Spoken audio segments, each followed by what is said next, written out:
Good evening. This is Clifford Murray again, and I'm the founder of Empowerment for Tomorrow. And this is another topic, learning assessment, if you will, of Cliff's office.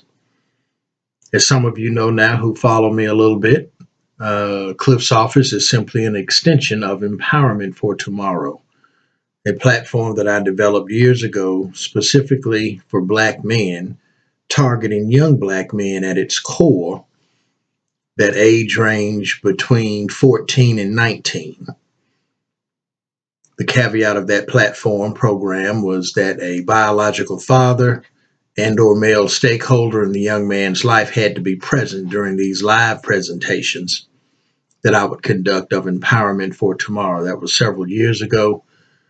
Thought I'd give it a try years later by using this format, this platform here on YouTube, and running these type of mindsets through this platform known as Cliff's Office. The whole basis of Cliff's Office, that being an extension of Empowerment for Tomorrow, is older men establishing synergy with the younger men, communication, being a mentor. It's my belief on what I'm lending to my two pennies to this Black, courageous Black empowerment within my wheelhouse of expertise and what I'm going to be doing. Black men in the generation behind us are going to be key. Now, there are a myriad of things that have to happen for Black America to be empowered, for us, by us, because of us. 7 out of 10 Black people don't think critically about a damn thing in the first place. Black men and women such as myself represent the 3 out of 10 who do. If that statement can get turned around, then we will have gained some traction, not just with knowing, but doing. Obviously, when you have attained knowledge, that's one thing. But what are you doing with the knowledge? How are you acting on it?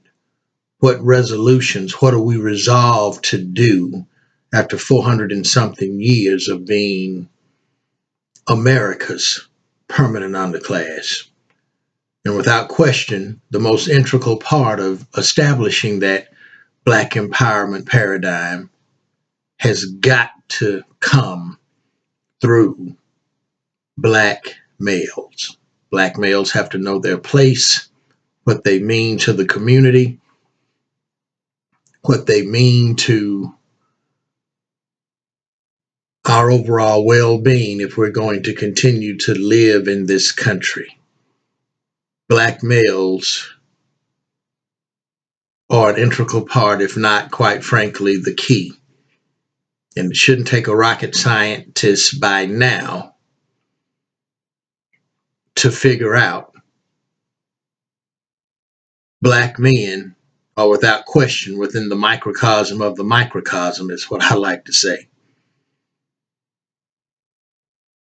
The lowest of the low, as viewed by the dominant society. It is unfortunate that we have Black men and women as well who view Black men overall in large measure in our community. Not all, but in large measure. We have that coming from Black men and women. Black men and Black women. The mantra we've heard probably for the last 10 to 15 years or so.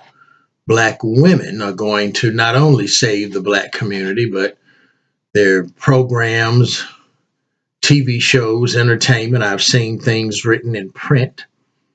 You know, I'm that brother who has a subscription to Essence magazine, Ebony magazine when it was solvent, Black Enterprise magazine, the Crisis magazine as well. And I can tell you, when I'm doing my research and cross-referencing and doing all type of things with regards to other projects I'm working on. Black women are going to save everything. We love our black women. And as far as empowerment for tomorrow, those live presentations were concerned, black women were prohibited from attending. As I pointed out several times, our black women are great. We love our black women, obviously. And this platform is here not to bash them, if you will, and all of that, but with respect to the dominant society, our overall cultural mindset, all of that being fueled by a myriad of things coming in, primarily through media, television, radio, print media, you name it. All of that plays, quite frankly, right into the hands of white supremacy. It's never been America's driving goal and ambition for black men in particular to be on an equal playing field with white men. That's from a white supremacist controlled society. That would be ludicrous. And obviously, anybody who's seen even some of the movies which have depicted slavery, Roots, 12 Years a Slave, you name it, it ought to be pretty obvious. Even in those renditions of our history, a lot of those movies being, again, white controlled, and the narrative in a lot of cases are still going to be controlled by the white screenwriters usually involved in those. But even in that, it ought to be quite simple for anybody with a brain in their damn head to see the orchestration and constructs being utilized to ensure that the black male is buck broken and everything else. Now, that's another topic altogether, but we certainly see it in our society even to this day. Even after having a black president, President Obama,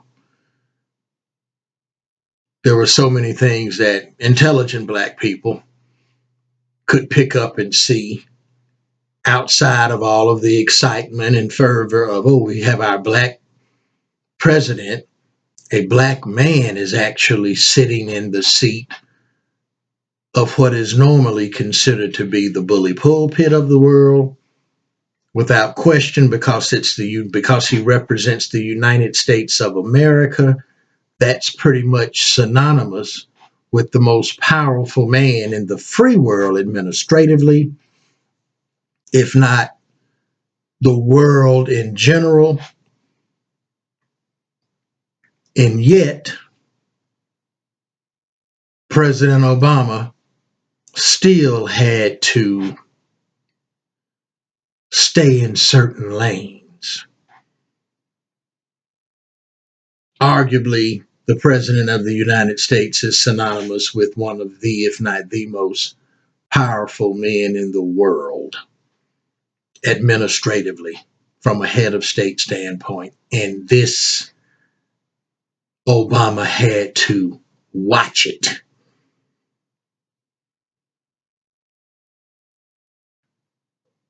So anyway, despite all of that, we continue to move and do what we need to do, black men. This channel is for high dominant, conscientious, take no shit from nobody. We certainly take no shit from white boys.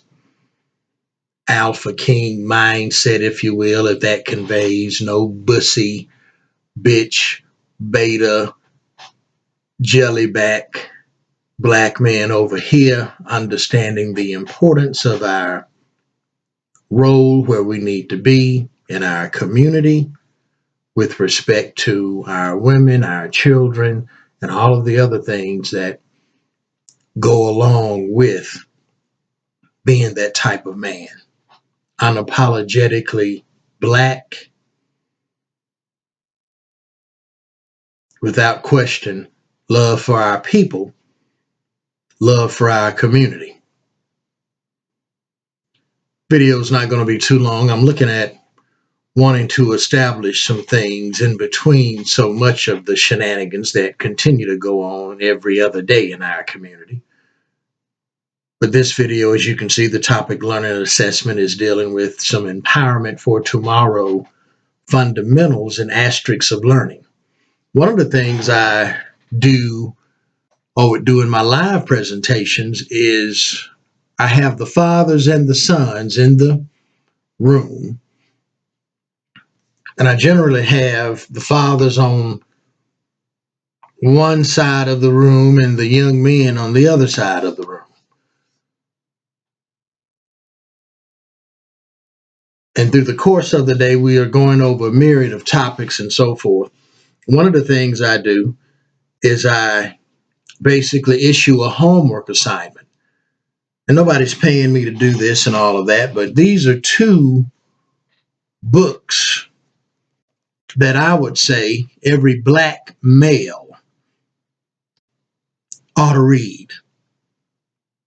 And you ought to read it with your son, so to speak. You ought to establish, and or if you are a mentor of a young black man. This book, Black Rage, two black psychiatrists, William H. Greer and Price M. Cobbs, Dr. Greer and Dr. Cobbs, two black psychiatrists who take care of business from A to Z concerning the psyche and overall condition of Black America. This book was written in 1968. It's been remarketed, if you will. This edition is the 1992 edition, but none of the words have been changed since 1968, which lends to my point of my frustration. And it's not just me, but black men and women like me endeavoring to reach our people because we love our people. I've explained the platform in which I've chosen, my passion, my purpose, if you will, young black males. Without them, young black males, black men are the jewels of the community. Nothing against our sisters. And if that offends some black men, you don't need to be on this damn channel anyway. Get the hell out. Get the hell off. Black men are the jewels of the community. And it's interesting that Shahrazad Ali, the author of The Black Man's Guide to Understanding the Black Woman, pointed this out on Donahue back in the 80s. I saw her do an interview through a YouTube video later on, subsequent in her career, explaining that basically every other demographic in America understands this except us. I've already alluded to the fact that within our community present day, certainly in the last 10 to 15 years or so, black women, black women, black women, there's a mantra there, there's a orchestrated systemic drive, if you will, from the dominant society, white supremacist ideology that helps promote that. And I haven't seen anything coming from, again, black clergy, black politicians, or black educators to even help counter that incorrect, diabolical, off-center, out of control narrative. But then again, I get my hair cut at the barbershop, and I'm out here in the streets, and I'm out here just in living life and having conversations. A lot of black men don't even, I don't know. Some of the black men in the country seem to be so numb to every damn thing. You're a man. It's okay to be a leader. It's okay to have some backbone. It's okay to, I don't know. Maybe some of it has certainly affected.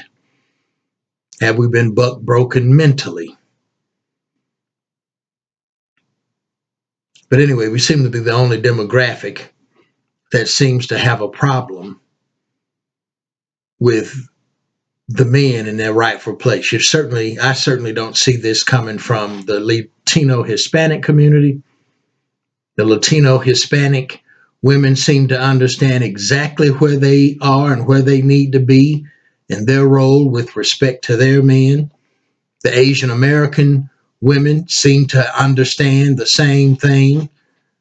American Jewish women, if you want to go that route, Middle Easterners, and certainly white women, with all of the Me Too mantra and all of that, they still understand as a collective where they need to be in their role is with respect to their men. As Shahrazad Ali pointed out, only the black community seems to get that in murky, muddy waters. But anyway, the book Black Rage, written in 1968. If I read some paragraphs from the foreword of that book right now, you'd think the book was written last week. That's how ridiculously pathetic we continue to be as America's permanent underclass. William H. Greer and Dr. Cobbs, excuse me. And by the way, if William H. Greer looks a little familiar, he had a son who we grew up with, and maybe some of the other younger men may still, when they look at pictures of older sitcoms, Dr. Greer, he had children, and one of his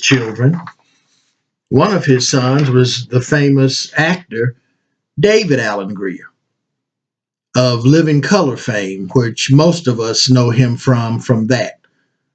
Comedian, very funny. But his father, co-author of the book Black Rage, back in the 60s.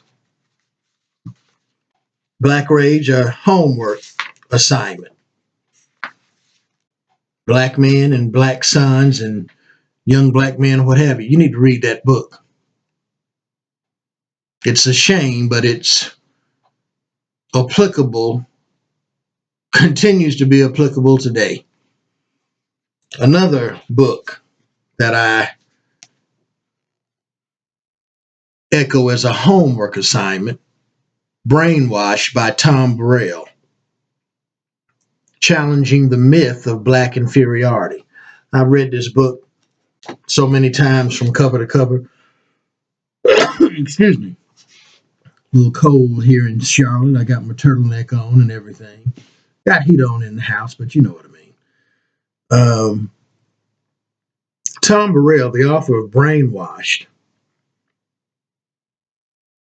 he's in the Hall of Fame of advertising. These black commercials, where black people are involved in them. You see a lot of them with McDonald's, Burger King, name any product. If we're watching a black TV show or listening to black radio, that corporate sponsor has black, and rightfully so, that's advertising. They're looking for a target market who supports their product. Nobody really even gave a damn about that. Tom Burrell is the man who is credited with doing that. Marketing communications pioneer and advertising Hall of Fame inductee, Tom Burrell is credited with revolutionizing the image. And I have talked about image before. Black men. Tom Burrell is credited with revolutionizing the image of African Americans, and I would say Black American, in television and changing the face of American advertising. His award-winning work promoted positive and realistic images of blacks and acknowledged the purchasing power of the African community. Purchasing power is an understatement. Dr. King mentioned it back in his day in the 60s. The black purchasing power dollar, if you will, we're not producers. The black America is not considered a producer. We're consumers.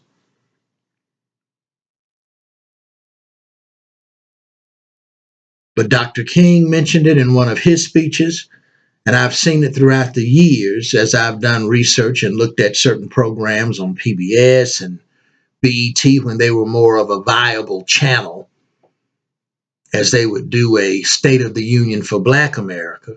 They'd have men like Dr. Dennis Kimbrough, a financial expert, come on there and so forth. But Black Americans alone, from a buying power, consuming income standpoint, if looked at as a GDP, over the last several decades, we continue to be anywhere from the 9th to the 12th, 13th or so largest economy in the world. Just Black Americans. When stacked up against other countries,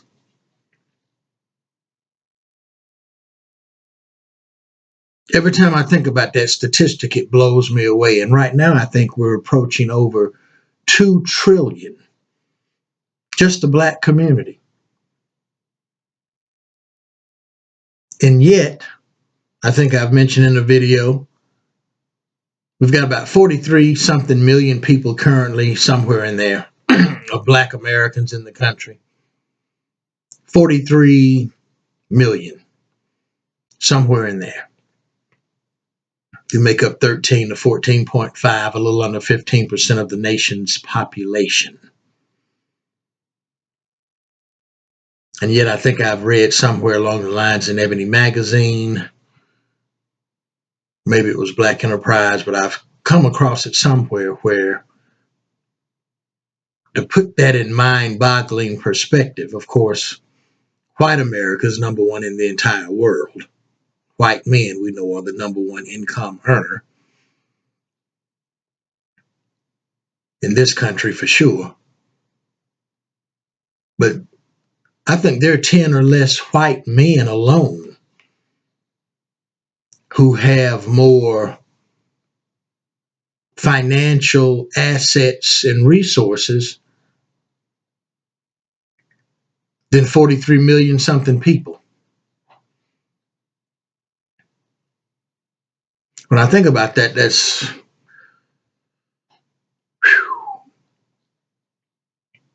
the Bob Johnsons, that's a lot of these entertainers and athletes we know about making millions of dollars. We've got Oprah, who's defined as a billionaire. Bob Johnson is a billionaire. That's a lot of money. And yet Bloomberg and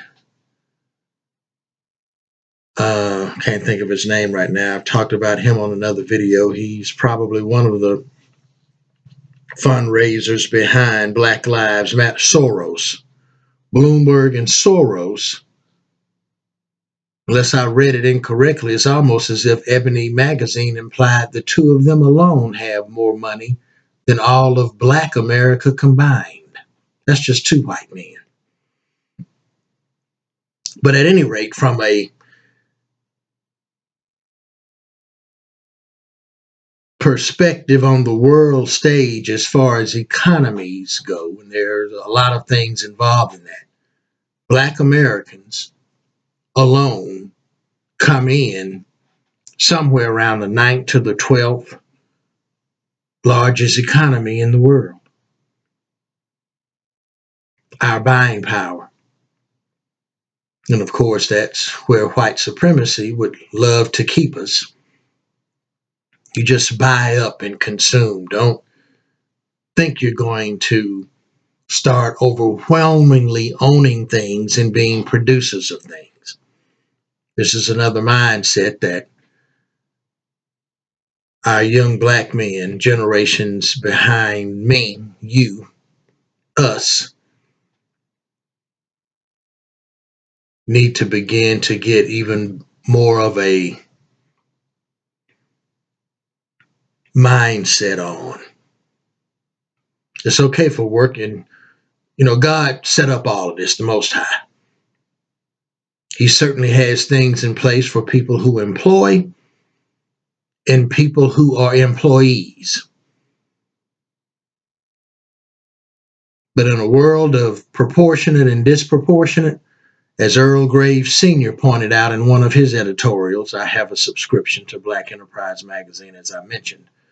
Earl Graves Sr. passed away some years ago. His son, Earl Graves Jr., is at the helm of the magazine, but Earl Graves Sr.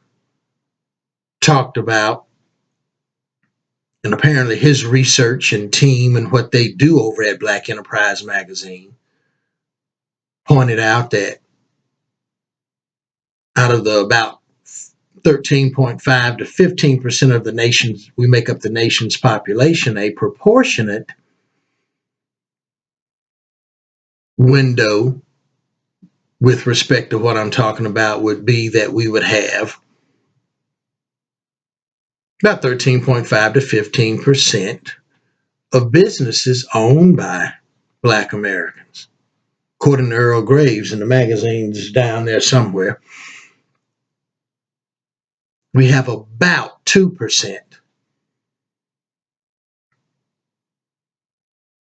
of the nation's ownership. Black people don't own but about 2% of businesses.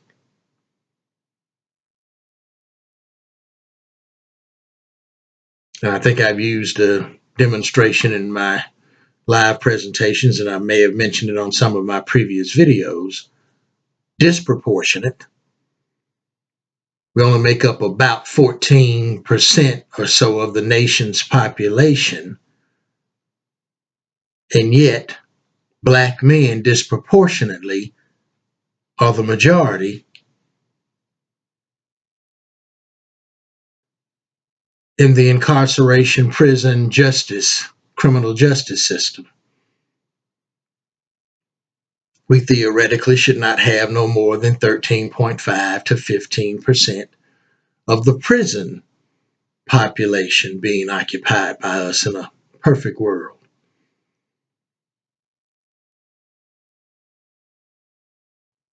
In a lot of cases, we're in the high 48s to over 50-something percent of our men.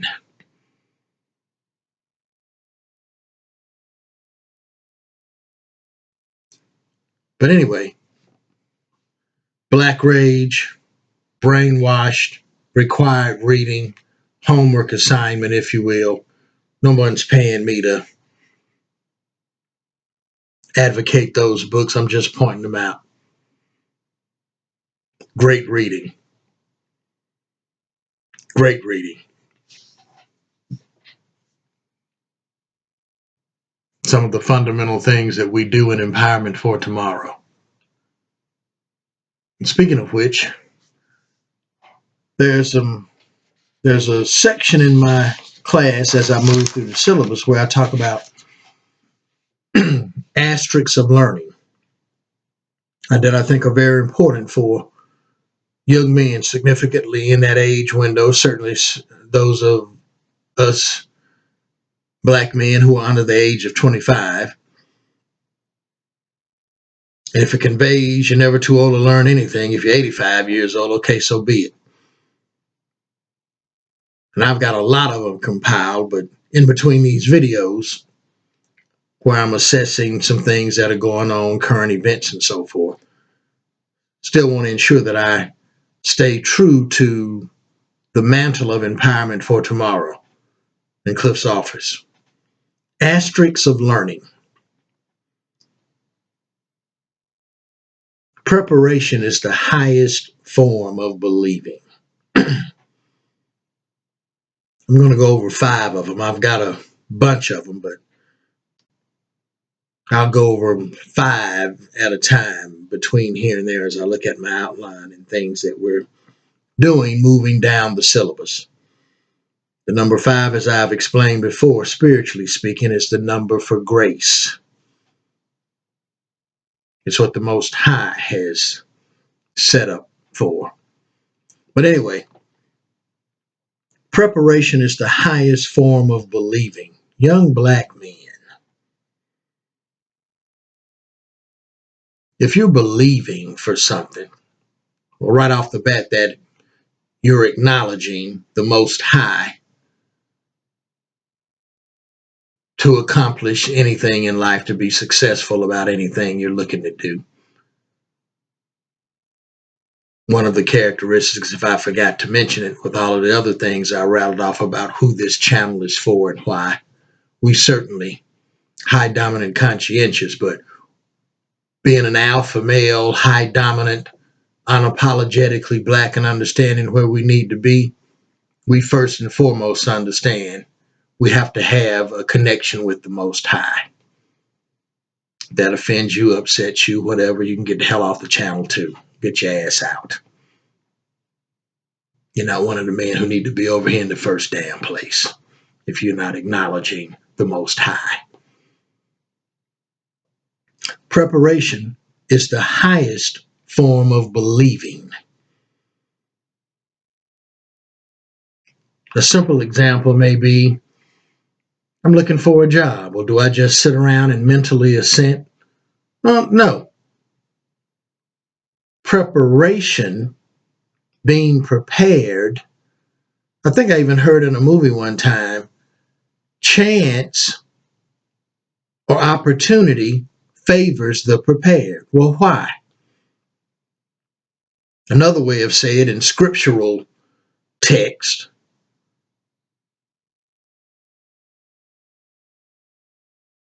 believing is a verb. I think it's in the Greek, pistis, where you have to put, there's no mental assent. You have to act as though things were before you see them. So I'm looking for a job. Well, let me see. I need to research the company. What's the pay rate? How do I need to dress for the position? So on and so forth.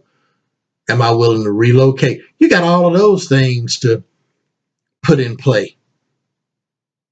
As a younger man, I even remember dressing up and practicing in the mirror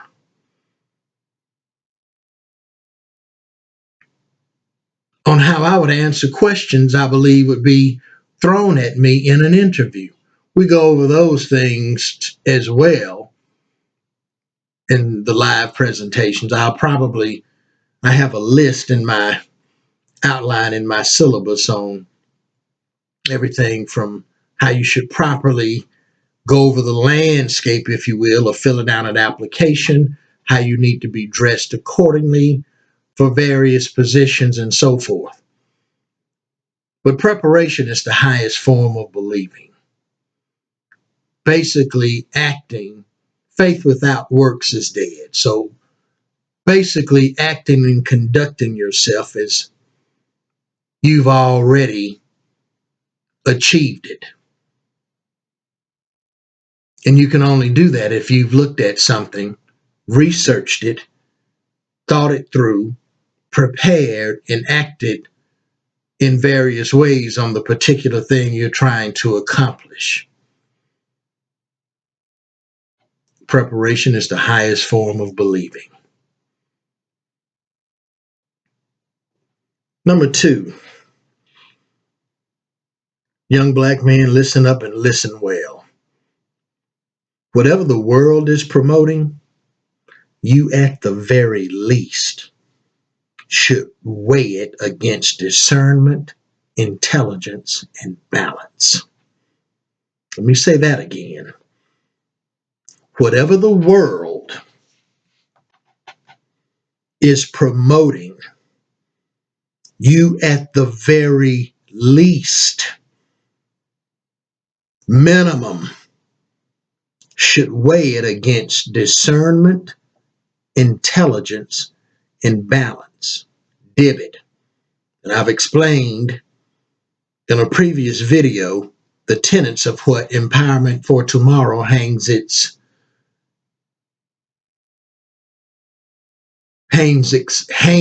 neck on, if you will. Discernment, intelligence, and balance. Discernment. That comes two different ways. The Most High can give it to you without your five senses, but He also created you with those five senses to process and think things through as well. It's the Most High's prerogative if He chooses to give you discernment without any knowledge through your five senses. That's His business if He chooses to do that. I put an emphasis on the five senses that you do have. Think soundly and act accordingly. Intelligence. The ability, and I didn't see this one coming when I looked at that definition. We normally think about being intelligent, smart, this and yeah. But one aspect of intelligence, and looking it up in the Wikipedia and dictionary, when I did the research on the word, it also means to manipulate one who can manipulate one's environment to change things. That was one of the definitions of being intelligent. And then balance. Even keel. Well, maybe this thing the world is promoting, let me put that in abeyance. Let me look at that. Maybe for someone, that may be okay for them, but for me in my situation, I don't know. Should I?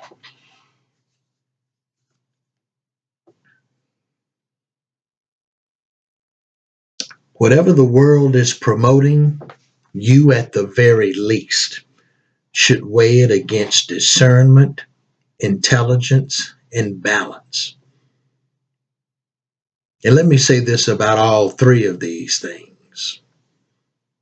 The importance of that synergy between older men and younger men, parenthetical insert, seeking wisdom in a multitude of counselors.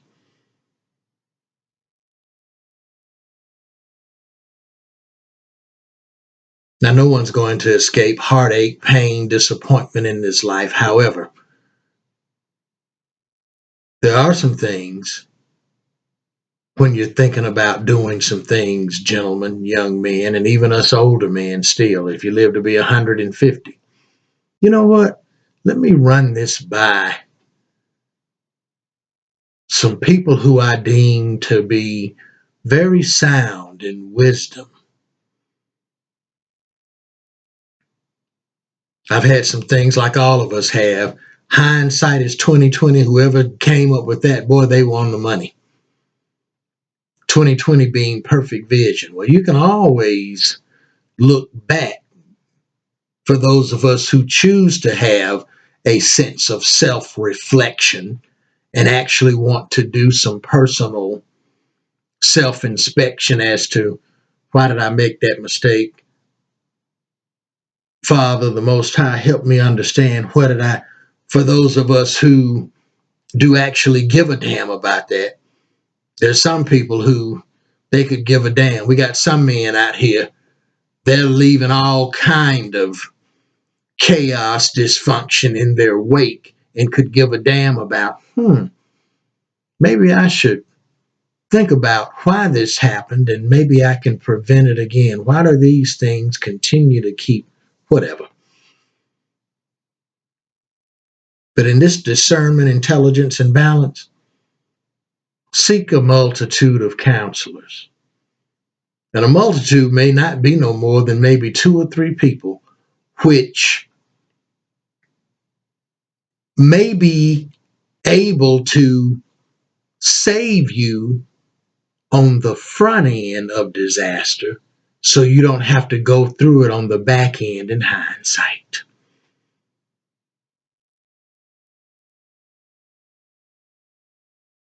You can pretty much damn guarantee, had Clifford Murray gone and sought a multitude of counselors on the thing that I saw 6 months down the road, a year down the road, a couple of years from now I'm backpedaling and I figured it out. I shouldn't have made that decision.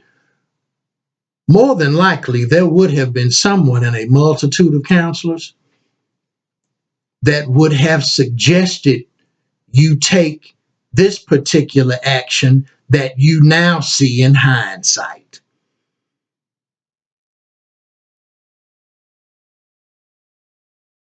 What you now see in hindsight, if you'd have sought a multitude of counselors, they would have, they would have recommended. I would have never had to go through this. They'd have recommended what you saw in hindsight in foresight on the damn front end. One of the things about being a real man and an alpha king and all of that, the ability to be humble enough to, wait a minute, I don't know everything. Clifford doesn't know everything. Let me run this by some of my stakeholders. Hey, man, what do you think? If you're married, maybe your wife might even, okay, your children might say, you know what, Dad? See, a real man understands, I don't know every damn thing. And I'm man enough to, yes, Lord, it was me. I effed this up. Nobody messed this up with me. I'll be wiser next time about similar situations. 3, have a vision of what you want to do. We've heard a million times, maybe some of us, without vision, the people perish, coming from a scriptural connotation. Have a vision of what you want to do. Frame it. Some people have vision boards. Writing things down is part of a vision. I write things down. I try to write things down daily. Realistic things that I can check off and think through today and the next day. Part of that, it kind of spills back to that preparation, being the highest form of believing. What do I want to accomplish? How do I want to go about this? As I'm thinking about substantive matters and how I want to better and improve my life.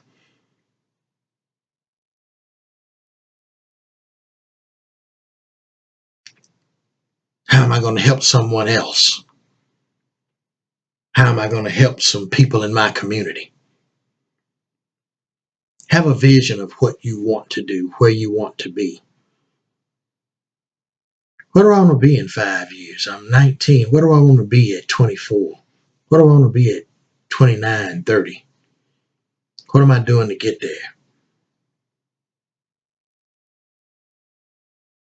Do I want to be married? Do I want to have children by then? Where do I want to be in my career? Am I trying to own my business? Have a vision of what you want to do, where you want to be, where you want to see yourself. Number 4, I over E. Now, I have a background in electronic engineering, electronics, and that's current over voltage. But here, I over E equals intelligence over emotion. Now, God gave us emotions, obviously. We have emotions. We can be emotional. And normally with the 2E problem, as I've heard clergy explain in marriage counseling and stuff, the ladies tend to get the knock on the emotional side of things, and the men tend to get the egotistical side. But I've seen some women who are more egotistical than any man, and I've seen some men who can be just as, if not more, emotional than women about certain things. Generally, though, we manifest our emotions differently. Male energy versus female energy. But at any rate, intelligence over emotion. be able to bring into subjection, which is the only thing you can control, is how you're going to react to something. And sometimes everything in life doesn't require a reaction at all. But what I'm implying and what I'm saying here is intelligence over emotion, brain matter over heartstrings at times will win the day,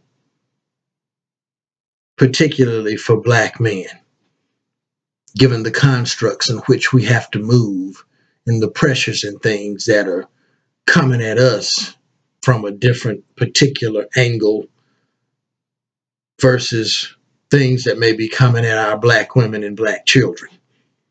Remember, you are the most hated and misunderstood demographic in all of America, Black men, primarily because you're the most feared.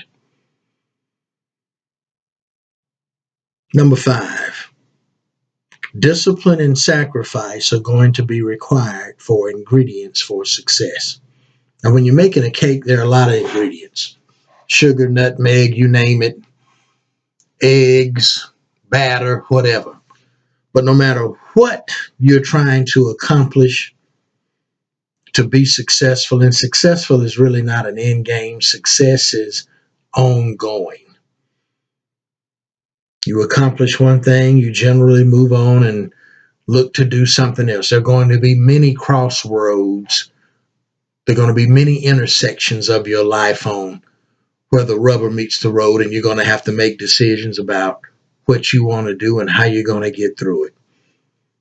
Because none of this is theoretically going to be easy, particularly when you are a Black man like us and you're endeavoring to handle things the way the Most High would have you to handle them. And you can bet the negative energy will be out to do every damn thing, i.e., if you want to call it the devil, satanic, whatever, to try to stop you. Somewhat of another topic for another day. But my older men out here get that synergy established with these younger men to help them. Discipline and sacrifice. An ingredient for success, short term or long term. That discipline and sacrifice, you can guarantee those two ingredients are always going to be required. You may not need another ingredient for this. You may not need another ingredient for that to accomplish this or to accomplish that. I wasn't cut out to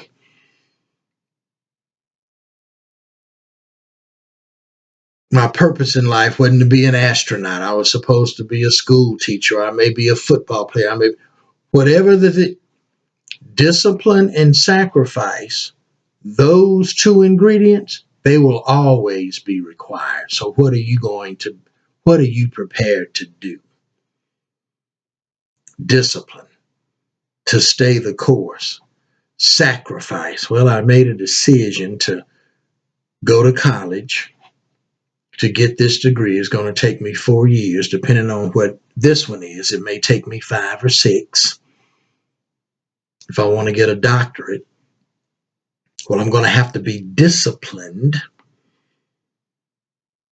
And the sacrifice is relative as well. Man, it's a beautiful day today. I could really be getting with that honey over there. You know what? I got this term paper I gotta do. I know I could get with that skirt right there. Them panties are just calling my name. But I can get with her, or, you know what? Maybe I can plan and get with that later, because right now, this term paper's due, and I've got to get some work done and put that in to stay on task with this. Discipline and sacrifice. That's just an example. No matter what endeavor you're getting ready to undertake, athletics, entertainment, whatever field of endeavor, whatever thing you're trying to accomplish, there will be no escape out of those two ingredients for success involved. Discipline and sacrifice will be required. Those two ingredients are going to be required. Discipline and sacrifice.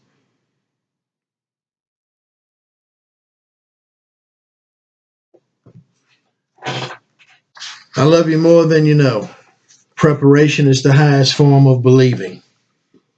Whatever the world is promoting, you at the very least should weigh it against discernment, intelligence, and balance. Number 3, have a vision of what you want to do. 4, I over E, intelligence over emotion. 5, discipline and sacrifice are required ingredients for success. There will be no fudging on those two. I'm Clifford Murray. This has been Cliff's Office. I love you more than you know. I'll see you next week, and let's see what